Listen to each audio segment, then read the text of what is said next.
नमस्कार बच्चों, आज हम पढ़ रहे हैं क्लास 10th की बुक फर्स्ट फ्लाइट का second chapter Nelson Mandela long walk to freedom. इसका थर्ड पार्ट में क्या कह रहा है बच्चों? नेल्सन मंडेला के द्वारा लिखी हुई ये ऑटोबायोग्राफी है। तो वो आगे कहते हैं, इन लाइफ, जीवन में, every man has twin obligations, हर व्यक्ति के अपने दो कर्तव्य होते हैं। Obligations to his family, to his parents, to his wife and children. एक कर्तव्य तो होता है उसका अपने परिवार के प्रति, अपने माता पिता के प्रति, अपनी पत्नी और अपने बच्चों के प्रति। And he has an obligation to his people, his community, his country. और दूसरा कर्तव्य होता है व्यक्ति का अपने लोगों के प्रति, अपने समुदाय के प्रति और अपने देश के प्रति। इन अ सिविल एंड ह्यूमन, एक नागरिक और मानवीय सोसाइटी, हम नागरिकों के बीच में रहते हैं, मानव समाज के बीच में रहते हैं। तो each man is able to fulfil those obligations according to his own inclinations and abilities. हर व्यक्ति योग्य है पूरा करने के लिए इन कर्तव्यों को अकॉर्डिंग टू हिज ओन इंक्लाइनेशंस, अपने झुकाव के अनुसार, अपनी योग्यताओं के अनुसार व्यक्ति को और इन कर्तव्यों को पूरा करना है। But in a country like South Africa, लेकिन साउथ अफ्रीका, दक्षिण अफ्रीका जैसा देश, it was almost impossible for a man of my birth and colour to fulfil both of those obligations. लेकिन इट वॉज ऑलमोस्ट इम्पॉसिबल, ये बिल्कुल असंभव था, for a man of my birth, मेरे जैसे व्यक्ति के लिए, और मेरे जैसा व्यक्ति जिसका जन्म साउथ अफ्रीका में हुआ है, और मेरे रंग, और क्योंकि मैं अश्वेत हूँ और काले रंग का हूँ, और यहाँ पर शासन किसका है? गोरे लोगों का है। तो मेरा जन्म साउथ अफ्रीका में होना और दूसरा मेरा रंग का काला होना, तो टू फुलफिल दोज ऑब्लिगेशंस, मैं उन कर्तव्यों को पूरा नहीं कर पा रहा हूँ।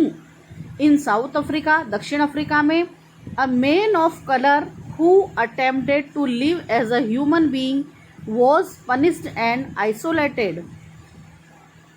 साउथ अफ्रीका में, दक्षिण अफ्रीका में, अ मैन ऑफ कलर, रंग वाला व्यक्ति, who attempted to live as a human being, मतलब काले रंग का व्यक्ति जो एक इंसान की तरह, एक मनुष्य की तरह इस दुनिया में रहना चाहता है, वॉज पनिश्ड, वहाँ उस देश में उसे सजा मिलती है और उसे आइसोलेटेड, अलग कर दिया जाता है।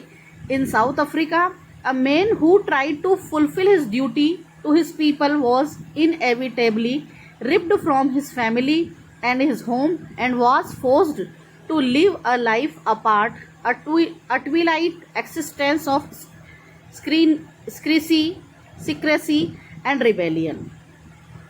तो दक्षिण अफ्रीका में एक आदमी who tried to fulfill his duty to his people, जो अपने लोगों के प्रति अपने कर्तव्यों को पूरा करने का प्रयास करता है, was इनएविटेबली, उसे अनिवार्य रूप से रिप्ड, अलग कर दिया जाता है, काट दिया जाता है, फ्रॉम हिज फैमिली, उसके परिवार से उसे अलग कर दिया जाता है, उसके घर से अलग कर दिया जाता है, एंड वॉज फोर्स्ड, और उस पर दबाव बनाया जाता है, to live a life apart, कि वो अकेले ही अपना जीवन जिए, a twilight existence of secrecy.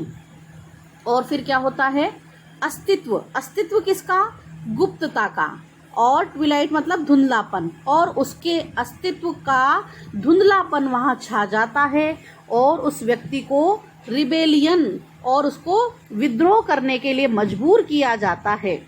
I did not in the beginning choose to place my people above my family, but in attempting to serve my people I found that I was prevented from fulfilling my obligations as a son, a brother, a father and a husband. I did not in the beginning, शुरुआत में तो मैंने नहीं चुना, to place my people above my family, पहले शुरुआत में तो मैंने अपने देश के लोगों को अपने परिवार से ऊपर नहीं चुना, बट लेकिन in attempting to serve my people, और जब मैंने अपने देश के लोगों की सेवा करने के बारे में सोचा तो आई फाउंड दैट, मैंने पाया कि आई was prevented from fulfilling my obligations, और मुझे मेरे कर्तव्यों को पूरा करने से रोका जा रहा है। क्यों? क्योंकि मैं किसी का सन बेटा हूँ, किसी का भाई हूँ, किसी का फादर, किसी का पिता हूँ और किसी का पति हूँ। I was not born with a hunger to be free, और मेरा जब जन्म हुआ तो कभी भी स्वतंत्रता प्राप्त करने की भूख मेरे अंदर नहीं थी। आई वॉज बॉर्न फ्री, मैं स्वतंत्र पैदा हुआ था। फ्री इन एवरी वे, हर तरीके से स्वतंत्र। दैट आई कुड नो, जो सब चीज़ें मैं जानता था तो उन सब में मैं अपने आप को फ्री, स्वतंत्र समझता था। Free to run in the fields near my mother's hut, मेरे माँ के घर के पास जो मैदान था, खेत था, मैं वहाँ दौड़ने के लिए, भागने के लिए स्वतंत्र था। Free to swim in the clear stream that run through my village, मेरे और घर के पास और जो झरना बहता था या नदी बहती थी उसमें मैं तैरने के लिए स्वतंत्र था। Free to roast mealies under the stars, तारों की छाँव में और तारों के नीचे, और क्या था मैं? रोस्ट मिलीज, भुना हुआ भुट्टा खाने के लिए स्वतंत्र था। And ride the broad backs of slow moving bulls, और मैं सवारी करने के लिए स्वतंत्र था। और ब्रॉड बैक, चौड़े कंधे वाले और जो बैल थे उनके ऊपर सवारी करने के लिए भी मैं स्वतंत्र था। As long as I obeyed my father and abided by the customs of my tribe, I was not troubled by the laws of man or God.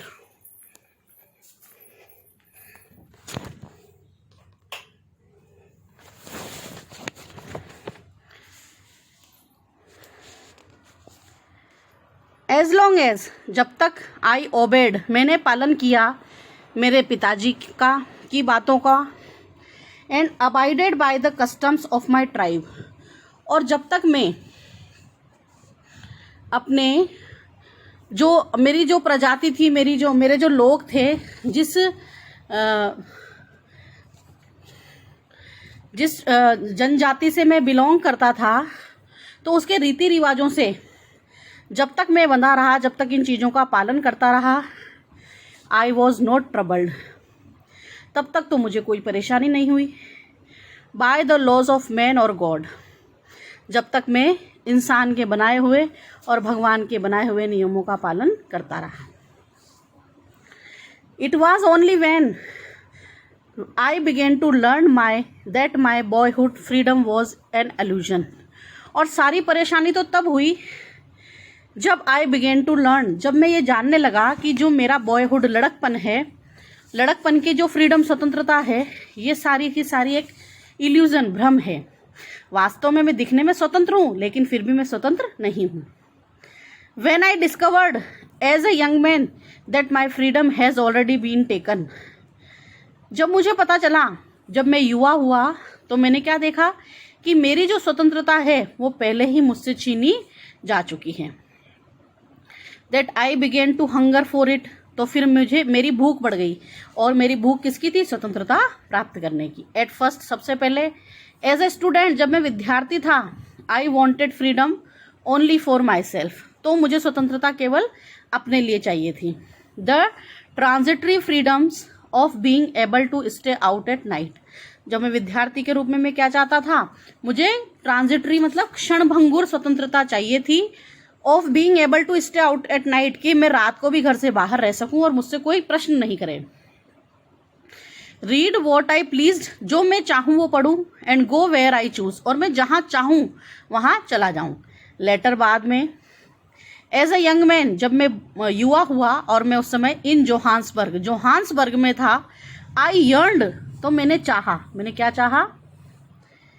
For the basic and honourable freedoms, मुझे आधारभूत और सम्मानीय स्वतंत्रताओं की आवश्यकता हुई। Of achieving my potential of earning my keep, क्या चाहता था मैं? अचीविंग माई पोटेंशियल, मेरी क्षमता के अनुसार, ऑफ अर्निंग माई कीप, जो भी मेरी कमाई थी उस कमाई को मैं अपने पास रखना चाहता था। ऑफ मैरिंग, मैं विवाह करना चाहता था। हैविंग अ फैमिली, मेरा परिवार हो ऐसा मैं चाहता था। The freedom not to be obstructed in a lawful life, और क्या चाहता था, the freedom not to be obstructed, कि मेरी स्वतंत्रता को कोई बाधित नहीं करे इन अ लॉफुल लाइफ, और मेरे इस कानूनी जीवन में कोई मुझे और बाधित नहीं करे, कानूनी हस्तक्षेप नहीं करे। बट लेकिन देन आई स्लोली सॉ, तभी मैंने देखा that not only was I not free, कि केवल मैं ही स्वतंत्र नहीं हूँ, but my brothers and sisters were not free, लेकिन मेरे इस देश के जो मेरे बहन भाई हैं वो भी स्वतंत्र नहीं हैं। आई सो दैट, मैंने देखा कि it was not just my freedom, केवल मेरी स्वतंत्रता की बात नहीं थी, दैट वॉज कर्टेल्ड, कि मेरी स्वतंत्रता बाधित हो, कर्टेल्ड मतलब बाधित होना, but the freedom of every one who looked like I did, लेकिन हर व्यक्ति की स्वतंत्रता, who looked like I did, जैसा मैं था, मतलब मैं अश्वेत था, मैं काला था, तो मेरे देश के जितने भी मेरे जैसे रंग वाले लोग थे उनकी सबकी स्वतंत्रता बाधित थी। That is when I joined the African national Congress, और उसी समय मैंने एक पार्टी को ज्वाइन कर लिया और उस पार्टी का नाम था African national Congress. And that is when, और तभी the hunger for my own freedom, मेरी स्वतंत्रता की जो भूख थी, बिकेम द ग्रेटर, वो और बढ़ गई। हंगर फॉर द फ्रीडम, स्वतंत्रता के लिए मेरे मन में भूख जागृत हुई। और फिर क्या हुआ, for freedom for my people, मैं अपने लोगों के लिए स्वतंत्रता चाहता था, अपने देश के लोगों के लिए। It was this desire for the freedom of my people to live their lives with dignity and self-respect with animated my life, that transformed a frightened young man into a bold one, that drove a law-abiding attorney to become a criminal, that turned a family-loving husband into a man without a home, that forced a life-loving man to live like a monk. It was this desire, और यह इच्छा थी, for the freedom, स्वतंत्रता की, of my people, मेरे देश के लोगों की, टू लिव देयर लाइव्स, कि वो अपना जीवन जिए, विद डिग्निटी, गरिमा से, सेल्फ रिस्पेक्ट, आत्मसम्मान से, दैट एनिमेटेड माई लाइफ, और जिसने मेरे जीवन को सजीवता प्रदान की इसी बात ने, that transformed a frighten young man, और तभी से मेरे अंदर एक ट्रांसफॉर्म्ड हो गया, बदलाव आ गया। पहले मैं कोई एक डरा हुआ युवा व्यक्ति था और वो डर मेरे मन में से हट गया, और फिर मैं एक बहुत ही बोल्ड व्यक्ति में बन गया, निडर बन गया। That drove a law abiding attorney, और फिर मैं एक कानून का पालन करने वाला वकील था, और वकील से और फिर मैं टू बिकम अ क्रिमिनल, एक अपराधी में बन गया, क्योंकि मैंने संघर्ष किया स्वतंत्रता के लिए। That turned a family loving husband, और फिर मेरे अंदर जो बदलाव आया, परिवार को प्रेम करने वाले पति से इनटू अ मैन, एक ऐसा व्यक्ति बन गया विदाउट अ होम, जिसका कोई घर नहीं था। That forced a life loving man to live like a monk, और जीवन से प्रेम करने वाले व्यक्ति को एक साधु सन्यासी के रूप में रहना पड़ा। I am no more virtuous और self sacrificing that the next man, but I found that I could not even enjoy the poor and limited freedoms I was allowed when I knew my people were not free. I am no more virtuous, अब मैं ज़्यादा धार्मिक नहीं था, self sacrificing, और मैं ज़्यादा आत्म बलिदानी नहीं था, देन द नेक्स्ट मैन, जैसा कि मेरे देश के और लोग होंगे। बट आई फाउंड दैट, लेकिन मैंने पाया कि आई could not even enjoy the poor and limited freedoms, मेरे पास जो थोड़ी बहुत और सीमित स्वतंत्रताएं थी उनका भी मैं आनंद नहीं ले पा रहा था। I was allowed when I knew my people were not free, और ये सब मुझे तब महसूस हुआ, तब मुझे लगा कि मेरे देश का कोई भी व्यक्ति फ्री नहीं है। तब मैंने अपने आप को अनुमति दी कि मैं ऐसा कार्य करूं कि मेरे देश के लोग भी स्वतंत्र हो जाएं।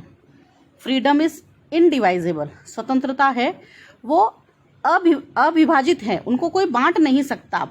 The chains on any one of my people were the chains on all of them, the chains on all of my people were the chains to me. अगर मेरा चेन्स, जंजीरें बंधी हुई है, on any one of my people, मेरे देश के किसी भी व्यक्ति के ऊपर जंजीरें बंधी हुई है, वो व्यक्ति बाधित है, तो were the change on all of them. तो अगर एक भी व्यक्ति बाधित है तो मेरे देश के पूरे लोग उस बाधा को महसूस कर रहे हैं। The change on all of my people, और अगर मेरे देश के सभी लोग इन जंजीरों में बंधे हुए हैं तो were the change on me, इसका मतलब वो जंजीरें मेरे ऊपर भी लागू हो रही हैं, मैं भी जंजीरों में बंधा हुआ हूँ। आई न्यू दैट, मैं जानता था कि the oppressor must be liberated just as surely as the oppressed. I knew that, मैं जानता था कि जो ऑप्रेसर, जो अत्याचारी व्यक्ति होता है, जो दमन करने वाला व्यक्ति होता है, मस्ट बी लिबरेटेड, हो सकता है वो स्वतंत्र हो, just as surely as the oppressed, जैसा कि दमन को सहने वाला भी और स्वतंत्र होगा। A man who takes away another man's freedom, एक आदमी जो दूसरे व्यक्ति की स्वतंत्रता को छीन लेता है, is a prisoner of hatred, और वह अपराधी बन जाता है और लोग उससे क्या करते हैं, नफरत करते हैं। He is locked behind the bars of prejudice and narrow mindness, तो वह व्यक्ति लॉक्ड बिहाइंड क्या हो जाता है, वो व्यक्ति लॉक्ड हो जाता है, बंद हो जाता है, किसके पीछे, behind the bars of prejudice, पक्षपात के, और नैरो माइंडनेस, और दिमाग में से जो संकीर्णता होती है उस संकीर्णता के पीछे, और वो बंद हो जाता है। आई am not truly free if I am taking away someone else freedom, अगर मैं किसी की स्वतंत्रता को हनन कर रहा हूँ तो वास्तव में मैं फ्री नहीं हूँ। Just as surely as I am not free when my freedom is taken from me, और इसी प्रकार मैं तब भी फ्री नहीं हूँ जब कोई मेरी स्वतंत्रता मुझसे छीन ले। The oppressed and the oppressor alike are robbed, दमन करने वाला और दमन को सहने वाला दोनों के दोनों बिल्कुल लुट चुके होते हैं ऑफ देयर ह्यूमैनिटी, उनसे उनकी मानवता को छीन लिया जाता है। तो दोनों व्यक्तियों पर इस पर प्रभाव पड़ता है। इसी प्रकार से ये हमारा चैप्टर यहीं समाप्त होता है बच्चों। Thank you.